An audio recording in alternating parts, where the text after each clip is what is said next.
One day we were on Broad Street, that's the street the bridge is on. About 2 blocks from the bridge, there's this drugstore, Carter's Drugstore. When I was a kid, Carter's had a lunch counter, and I wanted to sit at the lunch counter, but my grandmother said I couldn't. She said, colored children, that's what we were called in, can't sit at the counter. It didn't stop me from wanting to sit at that counter. Every time I pass by, I see those white kids sitting there, spinning around on those stools, licking those ice cream cones, and I'd be wishing it was me. This particular day, grandmother was talking to one of her friends in front of the store, and I was doing what I always do when I'm near Carter's. I'm peeping through that window and wishing. But this day, my grandmother noticed, and she leaned over my shoulder, and she pointed through the window toward the counter. She said, when we get our freedom, you can do that too. I became a freedom fighter that day. I understood instantly that the freedom that Grandma and her friends were going for was the good freedom. You know, the one that would let me sit at that counter.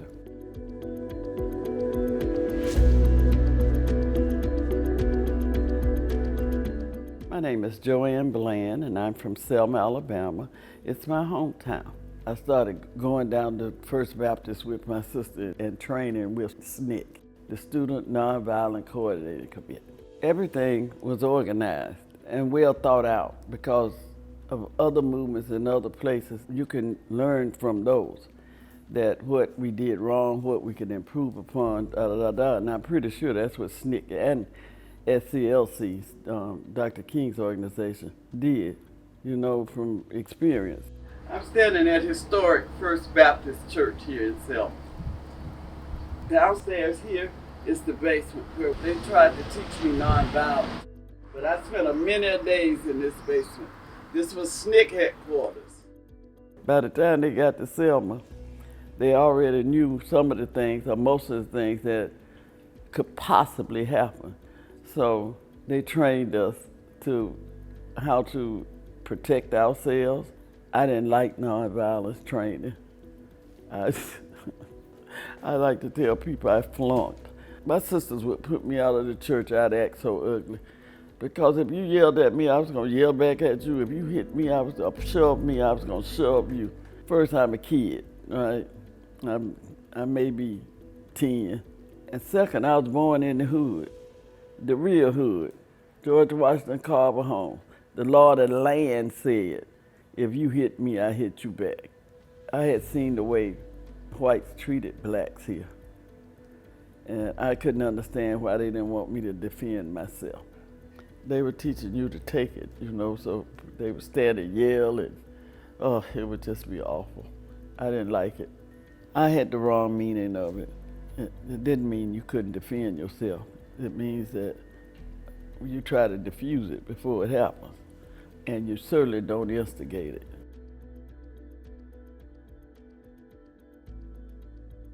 "59 years ago, John and Hosea led us up to the bridge on March 7th, 1965, to be beaten by law enforcement officers. That day went down in history as Bloody Sunday. The memory that's foremost for me would probably be Bloody Sunday because it was so traumatic, okay? I had never experienced violence, and I wasn't expecting violence when I got into the line. I just thought it was a regular march. We're going to march to Montgomery, and also I had no idea how far Montgomery was. So I just jumped in the line because that's the part of the movement I like. I like the marching, I like the songs, the chants. I liked all of that. Well, and not going to school, I like that too. They beat everybody there. Black, white, male, female, old, young. It was horrible, just horrible. And then the tear gas, you can't breathe, you can't see. Sometimes I'm at a good place with this history because sort of when I have tours, it's like a performance. You know, I say the same thing over and over, but when I'm like this in an intimate setting, I realize that the trauma's still there. I'm not where I was with it because talking about it has been like therapy. I was 11 years old in 1965 on that bridge, March 7th, 1965 to be exact. You know, that day went down as Bloody Sunday.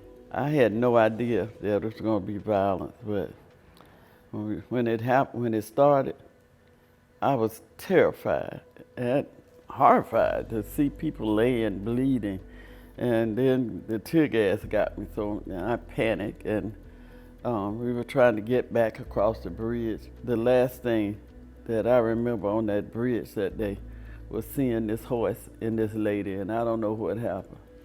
Did the man on the horse hit her, or did he run over her with the horse? But you know, even today, 59 years later, I can still hear the sound her head made when it hit that pavement. The next thing I remember, I was on the city side of the bridge. I was in the back of a car, and my head was in my sister Linda's lap, and Linda was crying. And when I became fully awake, I realized what was falling on my face were not her tears. It was my sister's blood. She had been beaten on this bridge, 14 years old, beaten on this bridge and had wounds in her head that required 35 stitches.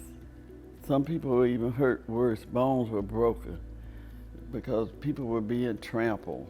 It was horrible, just simply horrible. And it seemed like it lasted forever. And my sister grabbed my hand because I screamed when I saw her. She was the blood. I screamed, and she grabbed my hand, and we started running. And people were running back, trying to get back to their houses and over in our area. And those same men who beat us on the bridge were behind us. What happened at that bridge didn't stop at that bridge.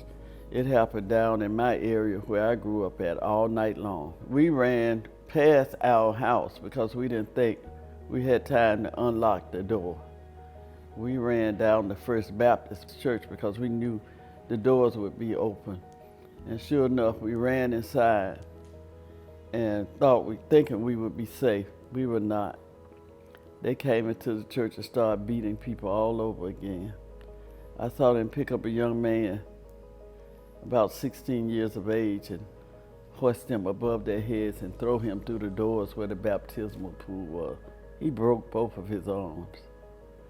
I saw a lady fall all the way down the steps of First Baptist, and we couldn't stop and help her, or we'd be beaten too. It was horrible, and it lasted forever. Every major tragedy in the United States, they send in counselors, psychologists, and therapists and stuff. Nobody came to help us. Nobody even thought to come and help us. Life just went on, so you internalized it, and it became a part of you that just stayed there. It wouldn't go away, but you didn't talk about it.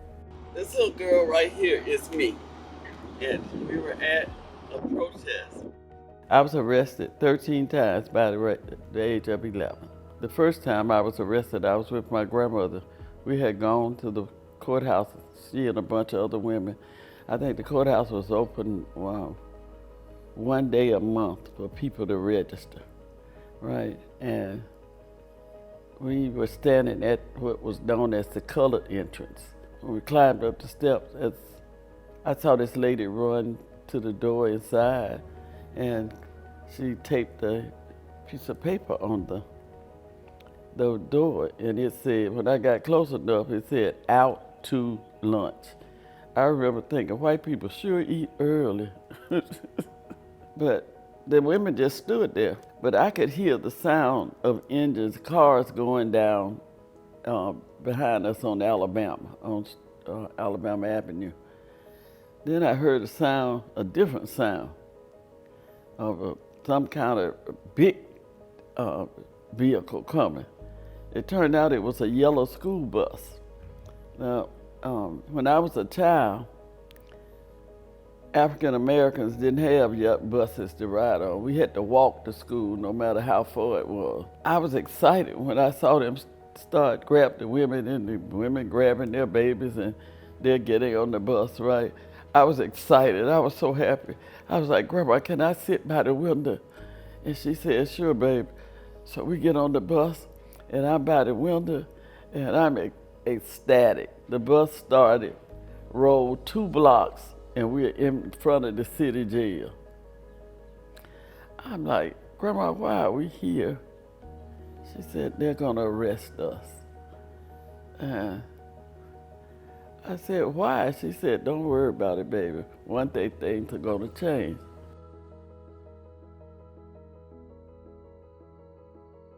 This is where we left from on what is now known as Bloody Sunday. And we assembled right there. And I followed John Lewis and Hosea Williams, Albert Turner, and Charles Malden right out through there, across that cement to the bridge to be beaten by law enforcement officers. So I thought, and I think it's important because when we tear down, rename, remove, new history begins, and old history is forgotten. This history is too important to the fabric of this nation to be forgotten. Everyone that came to Selma, I took to that cement and made them pick up a rock from the cement. Made them pick up a rock from the cement and hold it in their hands. I said, that's a way to connect them. You know, something tangible in their hands. I tell them they could take it or they could leave it. If they take it, they need to put it where they can see it. Where they can see it every day. Because when you see injustice committed against anyone in the whole rainbow of humanity, and you feel like you can't do anything, go pick up that rock and take from it the strength of the ordinary people who stood on that same rock and made history that not only changed the South, but this entire nation. And then get up off your behinds and do something. If you don't do anything but throw that rock and scream until you're heard. It went from just saving that cement to a full park, because at the GWC, when I was growing up, the whole playground was covered with toys. Now they have one little piece, one of those plastic all-in-ones, and a small one at that, for over 200 children to play on. So I said, we need to put a park here, a real park with a real playground. And then it became Foot Soldiers Park, right? So now we also needed a place where we could store these oral histories. There's no reason that with all this modern technology to 100 years from now, that your descendants can come in and hear me tell my story from my mouth, unedited by anyone. And then the importance of that, I didn't know would be like it is today. I never thought, when I thought of this idea, that one day this would happen. They would start to censor our history and rewrite it. So out of that came the educational building. But we also needed a place in the educational building that would teach this history, that will teach the next generation of children where we've been as a nation, and then they can take it from there. And we wanted it to belong to the community. Selma is one of the most underserved communities in America. And sometimes I think they're punishing us for that victory. There's also the area where the park is, where all the history happened.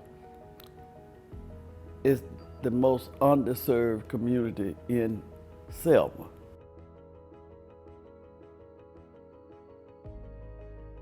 And if they know how hard fought the vote to get the vote was, and people died.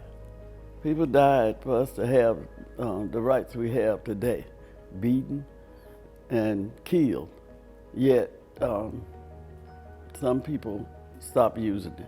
I almost understand it though, why people don't vote, because they We've been voting since 1965, right? What has changed?